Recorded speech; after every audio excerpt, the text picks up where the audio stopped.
నమస్తే, నేను రాజేశ్వరి. మీకు ఫ్రూట్స్ చెప్పినాను కదా, పాడైపోయిన ఫ్రూట్స్ ఆ బెల్లం వేసిన. చూడండి ఎంత పర్మనెంట్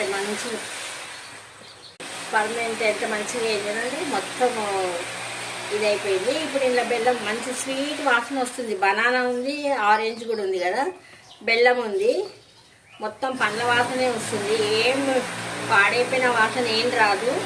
మీకు వీళ్ళుంటే వాళ్ళు ఇస్తారు, వాళ్ళు ఉత్తగా రోడ్డు మీద పడేస్తారు, మనం అడిగితే ఇస్తారు. ఇట్లా తెచ్చి పెట్టేసుకుంటే చెట్లకి ఇదే మంచి బలం.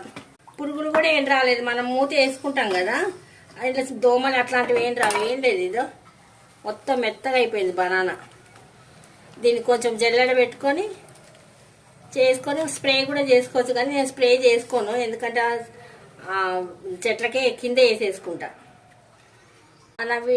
ఓకే అండి, నా వీడియో నచ్చితే లైక్ చేయండి, షేర్ చేయండి, సబ్స్క్రైబ్ కూడా చేసుకోండి. ఓం శ్రీ మాత్రే నమః.